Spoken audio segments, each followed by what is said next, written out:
Because ndiri ndatanga new life ndakunoinda sikana nevakomana vangu musare muchenda basa zvakanaka Mwari vakuitirei zvakanaka musadzokera kumashure endai mberi patichazouya ndoda kuona pamwe vanhu vakudho uko mapasta yazarura ude mapasta akuuya pano akawanda kwete tu vandiri kuonava ndinofivira pandodzoka ndione mapasta akatowanda pano ndinasi pamwe chapaisi wanewa pamwe chapaisi ranewavo kwetoti pazosara pasta atsenesa wega kana kuti ava haiwaiwaiwaiwa Mwari vakuitirei zvakanaka neni musandikangana munopa muchingondinamatirawo kumusha kwandichaenda ukanditi kune zvakomo ndakunotangawo kugadzira hwaro nini pani pabasa ndandagadzira hwaro ngokuti tifaitane nemweya yakaipa saka ndichanotanga uko matestimoni akawandisa anhuwe ndakati wazvakawanda pano anhuwe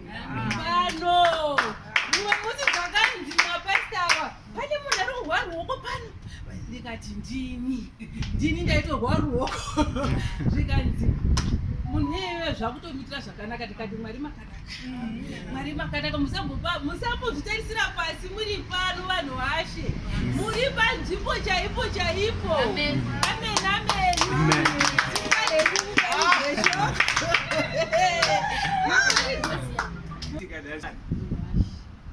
Welcome to a wonderful real world. That's the real world. And so God will take you far. Continue believing in God. Continue trusting Him.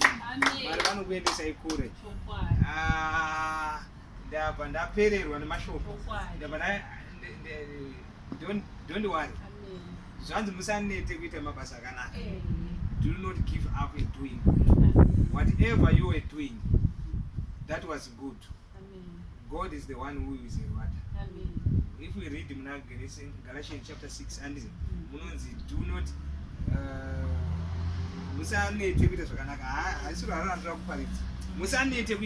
because in due season you shall reap if you faint not. So might have my chase. Sunday service. Now continue serving in the house of God, and God will make a way for you. Amen. We will pray for you. Thank you, Lord. Anyway, I just want to greet everyone who is here, and I'm feeling honored to be in front of you. I want to thank God for our pastor, Pastor Teresa. Want to love him in the name of Jesus Christ. Amen. Amen. I'm praying.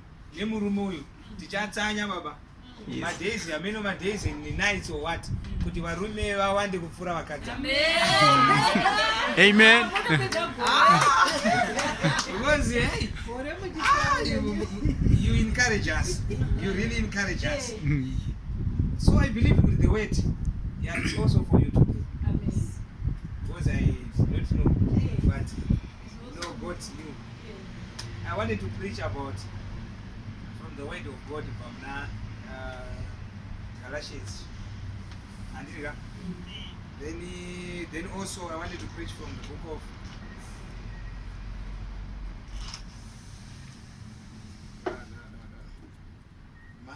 Makanaka, Mari Makanaka, Makanaka, Ambo Jesu, Mari Makanaka.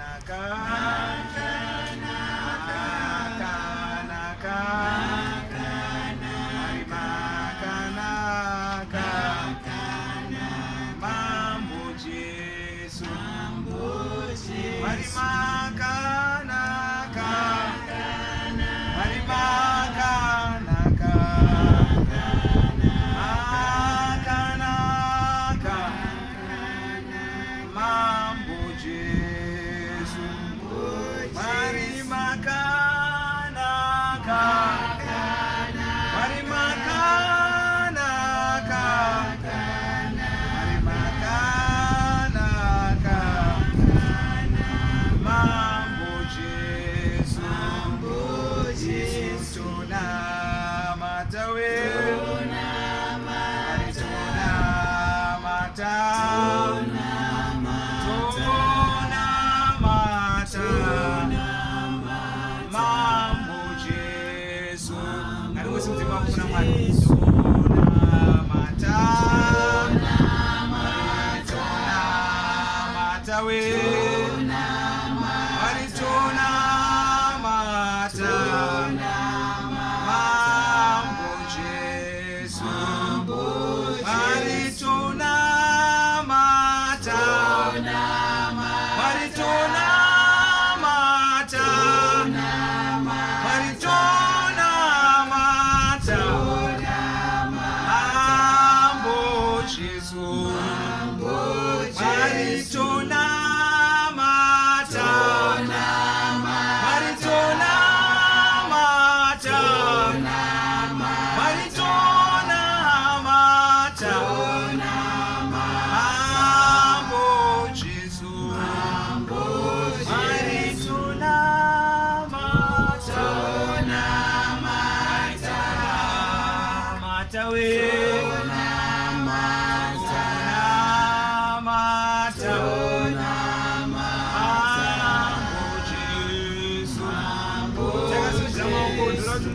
Taure kuna Mwari achiti Mwari makanaka. Tauraiwo neni zuva ranhasi. Ndinomudai muupenyu hwangu. Pindirai Mwari, pindirai muupenyu hwangu. Ndinomudai Jesu. Ivai Mwari nditungamirirei. Ndinomudai Jehovah. Father, in the mighty name of Jesus, we worship your name this afternoon. We glorify your name because you are good. We are here, Father, for you. We want to hear from you, not by might nor power, but by your Spirit. Without you, Lord, we are nothing. Without you, Lord, we cannot go anywhere. Without you, Lord, we cannot go anywhere. Without you, Lord, we cannot go anywhere. But you are our God. Speak in our lives. Show us the way. Open our eyes to see. Mighty and precious name of our Lord and Savior Jesus. We thank you, Father. We worship you.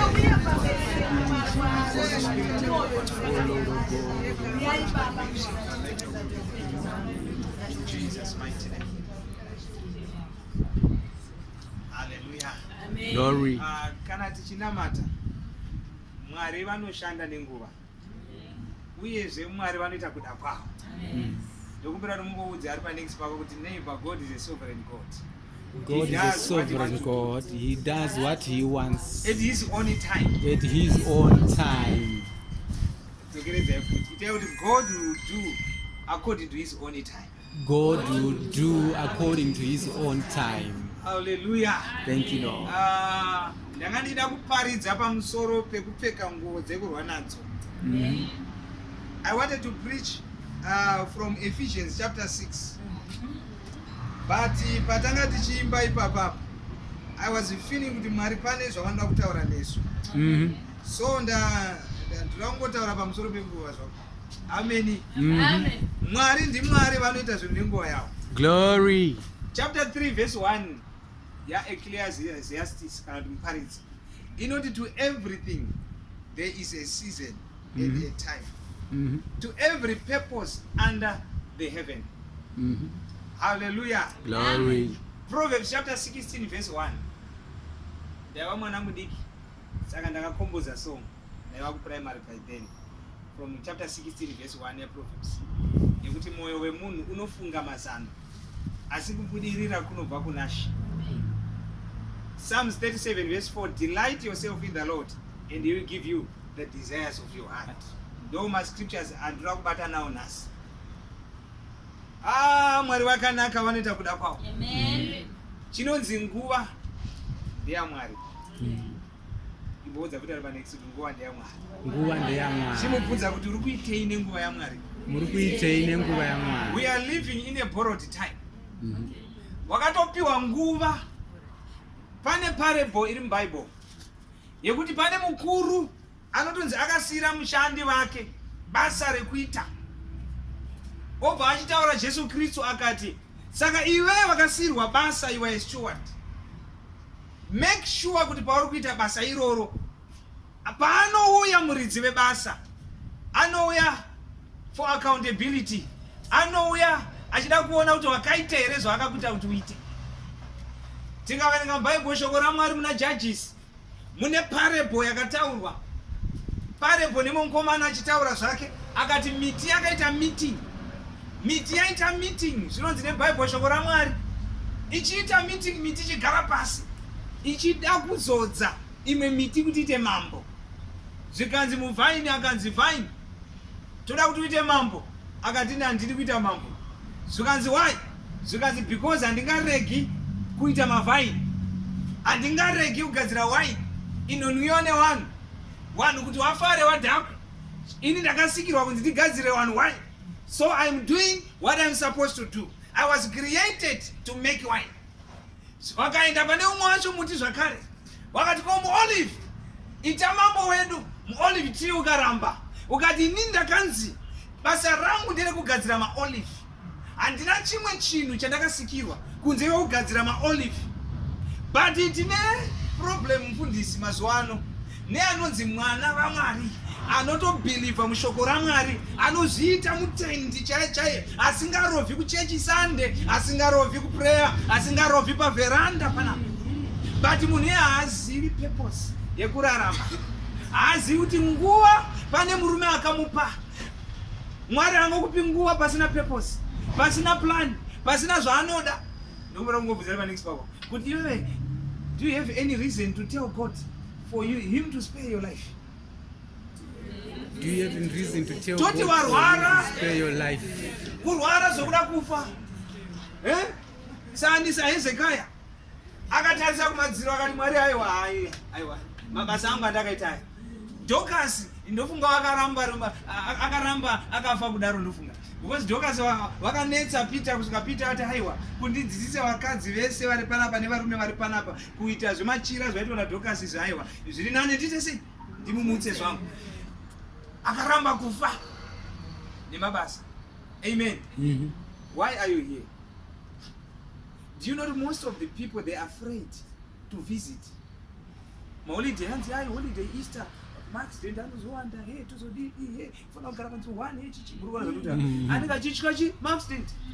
You are afraid of being involved in an accident. Uchichika accident kudaro, dai waiziva kuti ndakasikirwei naMwari ende pamwe ndichitori pahafu kuita basa randakasikirwa naMwari, ndo kwaunofamba uchitaura Psalms 118, I will not die but I will live and declare the works of the Lord. Murikona zvatutaura. Even panonzi panotyisa unofamba uchienda. Why? Because you know but I am doing what God has created me to do.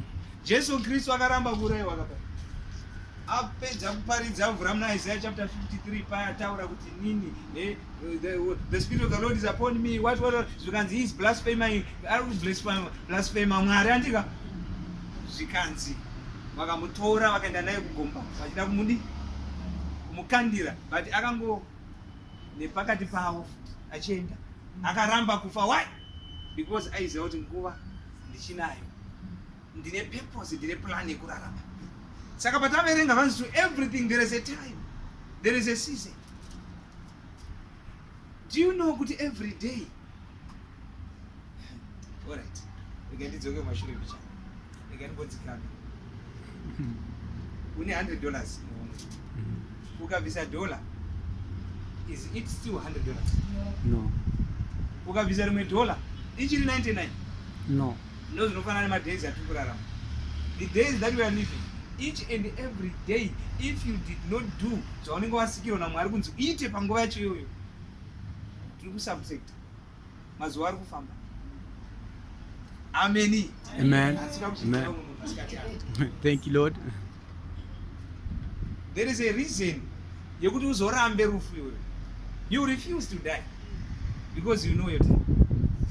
Ini ndakati ndiri grade 6, I dreamed my mother, their family vakawanda, there are about 9 daughters. So I was in grade 6. I dreamed ndikatorota fire yaita vaningi mama wangu andika mama asopedzera yaita but ndizvo ndakangoita ndobva ndatovaudza mama wangu ndeofisi god ndikati mama you are still there muchiripo, you are not going to die early because I saw your life. Ko iwewe, do you know your life? Jesu Kristu akaenda pakunonamata muGetsemani. What was the reason? He went to pray in Gethsemane. Achichema, achisiya vadzidzi vake uko.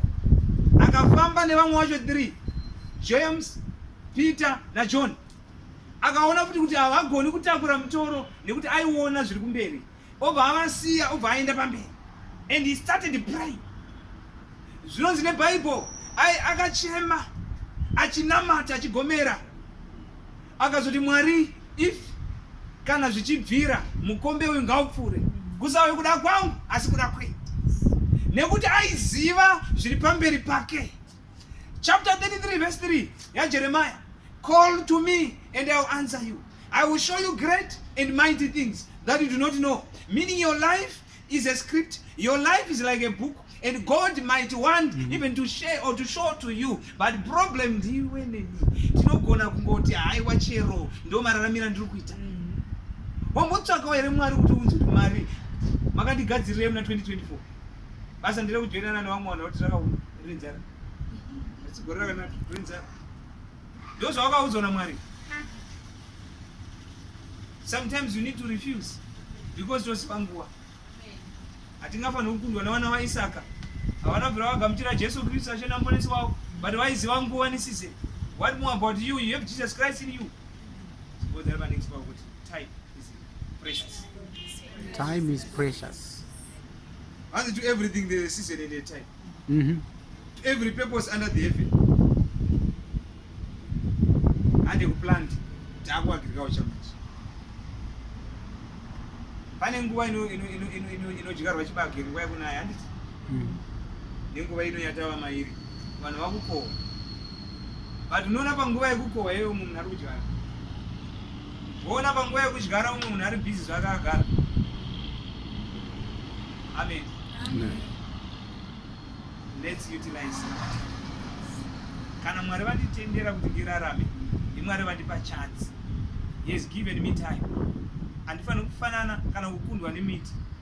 Miti yakaramba kuita zvimwe zvinhu. Kuramba kuitwa zvese zvese nekuti yaiziva nguva. Yaiziva reason why it is there. But pane vatendi vatinawo anonzi majupu. Jupu munhu wekuti anongonzi urikuenda kumeja urikuiti hapana havandi. Muchibva kuniperekedza vachiuya pasa. Hapana zvatikuita. Oh handi. Ndakanzi ndimumwe munhu iwo uri busy singaiti haupractiki. Ndikati alright, unoda kuti ndigare pamba, ndigare ndakarinda kana office here kana ndigare ndiri muri kuona zvandiri kutaura. I need to do things. I'm worried about vanhu vakawanda vanozviudza kuti vane nguva hatina. Pane mudhara anonzi Guti. I emulated that man. Sorry, ndokupa example yake murume waya pane zvandakaona pari. Mudhara Guti at 90 something years, he was still going achiparidza. Asi vamwe vanototi retire, pastor retire 60 years, 50 years, pastor retire, is retired after us. But mudhara Guti aikuudza kuti handina nguva. I want to preach. Murikuona zvatinotaura? Amen. So time yekudyara ngaive time yekudyara. Time yekukohwa ngaive time yekukohwa. Ndoda kuti umwe munhu nhasi angonamate this prayer patinge tapedza. Mwari ndiratidze iwo. I want to know the times. Man. I want to know the seasons. Glory. I want to know. And akuzwa into grade 6. Ndakaratidzwa life yavo. Yangu I remember one day ndakandapedza chikoro. ndaigara kunonzi kuzimure paki kwaRaro. So ndaifamba netsoka nyika kunonzi kuruwa kune distance isingaiti. Saka every day ndaenda kuprayer zvangu nekuchechi kuruwa ndodzoka zvangu ndenda. So I was worried about my life. I was worried about my future. Then I was just praying, Mary, I don't know about my life. I don't know where I'm coming from. I don't know where I'm going. I believe by then it was 2004 or 2005. So ndakati ndichifamba. Chinamata about it. Then I was now ndarara mandamu. Then I was shown in a vision. Munhu achitouya achitondiudza. So aindiudza izvo ndaitoona zvichiitika about my life. Ndichiona zvinhu zvangu zvisingafambe, gare ndozoona pane pauya munhu achitaura kuti don't worry about what is happening in your life. You see what God is going to do. Ndipo ndaona my life is now ndakuti ahead of the people and I emulate vaya. Muri kwanza ndikutaura. Ndipo ndakabva ndaziva kuti handisi muswe asi ndirichi. Ndipo ndanzwisisa kuti Mwari God is taking me somewhere. Ndipo ndakaita breakthrough emabasa. Breakthrough zvifamba zvakadaro. Muchipurisa imomo. Ndipo ndati rimwe gore. It was 2015 January musi wa 1. Pakauya umwe munhu akatanga kuti you are going to be promoted. I was a constable by then. Ndipo ndati zokuverenga zvaidiremera ndasingadi kuverenga. Kurisa mabhuks acho angawanda 5 mapepa tainyora same day. So I said God, I don't know. But murume abva atoverenga zvigunhu avati you are going to be promoted in August this year. Then hope ngati atotinda Mwari. Then it was January, February mbanzi Westcom Chaplin. Ndaku Westcom. And angatondiudza kuti muna April you are going to have chakanga kugara mukembiko. Ochaita. Kuti April ndatoona chi. Then June ndakuenda kuma board interview. July 29 radio yakatouya ndakatopromote. 8 August also ndakatomira paparade. Muri kwanza ndikutaura? Why ndichitaura izvi? Mwari vanoziva nguva. Hallelujah. Vanoziva madates. Thank you, Lord. And vanoziva ma-events. Thank you, Lord. Why do we go? Even munhu wacho nanhasi ndamatanga ndinadzo handitozivi ndinadzo. Ndokurumu yatoita futi kana munhu akuprofesa yautanga kudi. Ataura ndiMwari. That's right. That's right. Ngatisatsvake zvakawanda. Because God can use anyone. Yes. Kana dhongi rakavhurwa maziso rikaona angel riri pana arina Balaam, what more about you? God can open your eyes, or God can use anyone to speak about your life. Even angel yakauya kuna John vakanyora Revelation achimuratidza zvakamuratidza achitaura naye. John akapfugama and akati no, don't do that. I'm also a servant like you. Amen. So nguva ndeyaMwari, he knows the time. Yes. Nature. God knew. Glory. Tikaenda muna Isaiah, so he declares the end from the beginning. The ancient things. Mwari anoratidza zviri pamberi from the beginning. That's why uchirota uchidrive mota usina mota yacho uchimuka so uchifunga kuti unogona gumbo rakapaikira mabreki. Uchimuka unoda handina mota yacho. Because the time belongs to God. Yes. But the problem futi patime up, we are impatient. Hatigoni kumirira. Do you know kuti ukaziva your life? Indakati ndapromote apa. Then I was so much happy. Mwari pakanaka patenda Mwari. My weeks mashoma after promotion. Kana suri zuva racho handichazivi but patuse. Ndipo ndatorota ndakapfeka majarini. Kubva ipapo ndikati kuti aiwawo ndakutoona zvekuberi. Ndatoona zvekuberi. Ndikazoona zvimwe zviri more than that handingakuudzi. Glory. Saka what am I saying? Mwari vanoziva nguva. Kana vatokuratidza iwe chimirira nguva yacho. Thank you, Lord. But waiting upon the Lord is not easy. But you need to wait upon the Lord. Tine problem fundisi. Vanhu vasingagoni kumirira. Vanhu havagoni kumirira. Vanojaka. It's another prayer point. God help me that I will be able to wait. Thank you, Lord. That I will be able to wait. Thank you, Jesus. Ndibatsire ndigone kumirira. God. Let us be patient. Pose pana bandit, I don't know why, but lawyer pana mudina kuparidza. Panenge time ndingida kufuka. Adongozi. Munya kuna matasireki. Ndosaka pambacho ndingida kuti unawo ndikutofamba ndiri nemamwe. Ndimwari. It's you also, you prayed for that. Saka ndiri kuti chi? Karisa ise mwari pakona. I want to show you something. I want to show you something. Vanhu vese vakaita against the will, kana the will of God, as in Mwari ati zvinofanira kudai. Obva Mwari kani ngazvisadai, ndakuda kuti ngazvidai, Mwari ngazvimire. Vanhu vose vakaita nharo ivavo. Tarisai muone the end. And even Hezekiah prayed, God, I don't want to die. Yeah, one day I don't want to die. Oh, I don't want to die. So that's yes. Aramba kufa Hezekiah, what happened? What happened? Because I've added more 15 years to you. 15 years zauya za Hezekiah. Akaita ipa 15 years. Makazombonzwa end yake. Ndo papa akadaidza Masirians. Vakauya mba make. Vakatanga kuvaratidza zvinhu zvose. Ona gold, ona patinochengetera uyu, ona zvatinoita. Hey, Mwari obva atuma prophet akati, enda unoudza muranda wangu kuti watadza pamberi pako. Akatanga kutadza manje. Apa aramba kufa. Apa Bible richiti kufa is gain. Unochire kufa. Kana yakwana zoenda.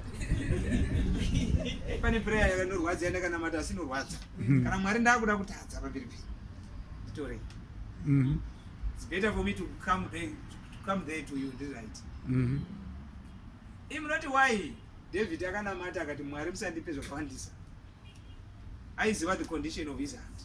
He knew himself. Umwari panapa, you are living the life that you are living. You don't have right now. Not because God is not able to give you or does not want to give you, but God is looking ahead. Ari kutoona kuti ndichivapa mota ava, ndichivapa mari vachienda kuKosovo, murume wavo vachidzoka, murume wavo murikuona zvatiri kutaura. So Mwari anengada kutanga adhila newe nemwoyo wako, then ozokupa at the right time. Amen. Amen. So everything pane time, pane season. Thank you, Lord. Hatina kufanana, hatiwani nguva imwe chete. Pane season yekudyara yatakajaira. Tinorima. Handiti? Tinorima akapa tichitodyara. But manje season dzaMwari dzakasiyana siyana. Right now someone today is receiving. Ipapa bana. Yes. Someone ipapa is wari kudyara. Murikuona zvakutaura.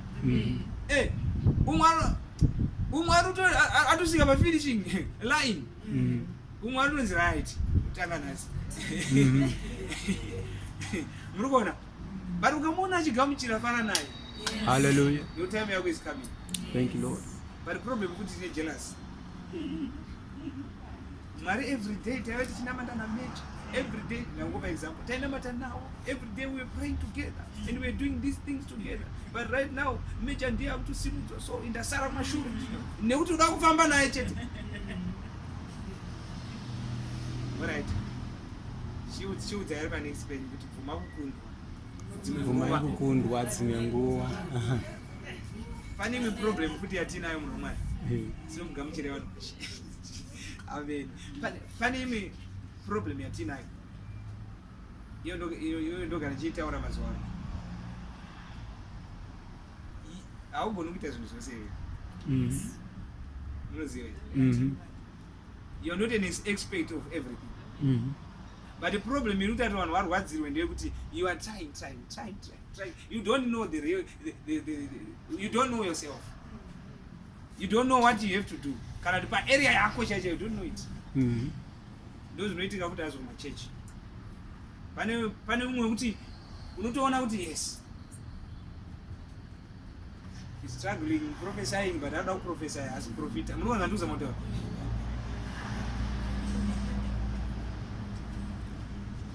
Area yako. Hallelujah. Amen. So takuda kunamata.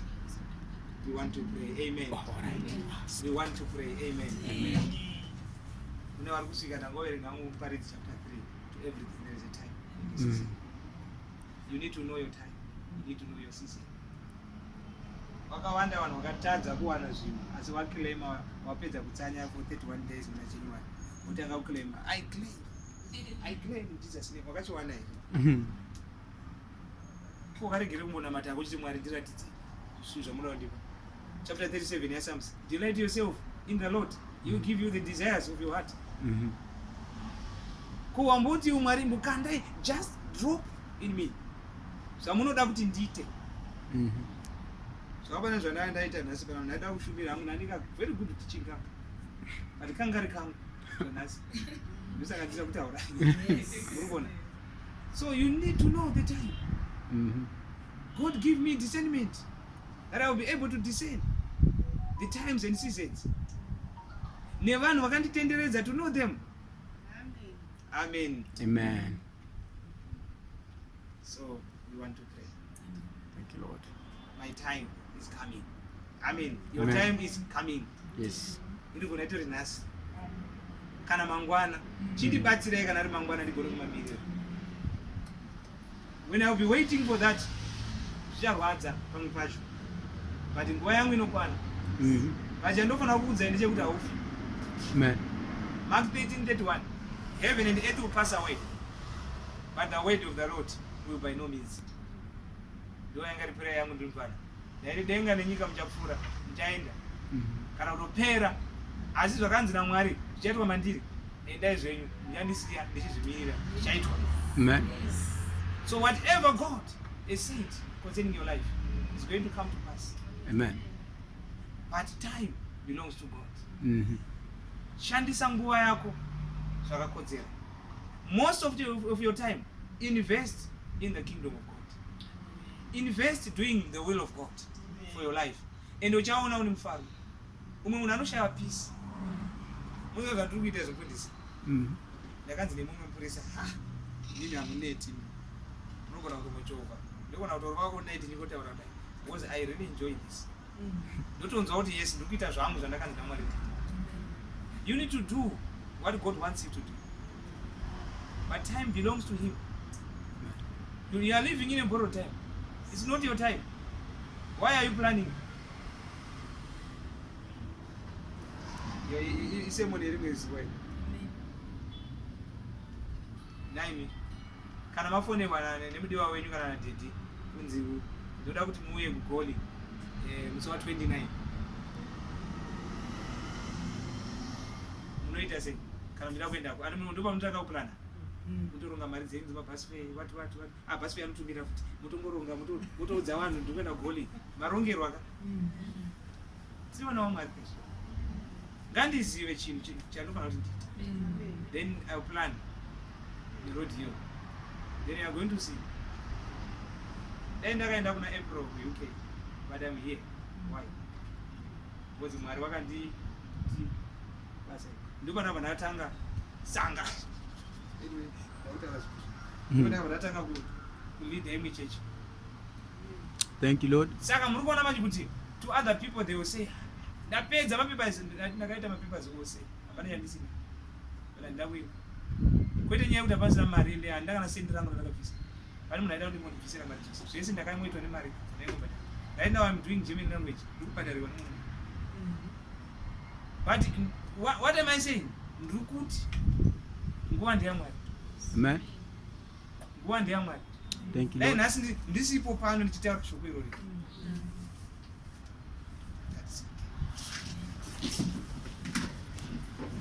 So ngaringonamate Baba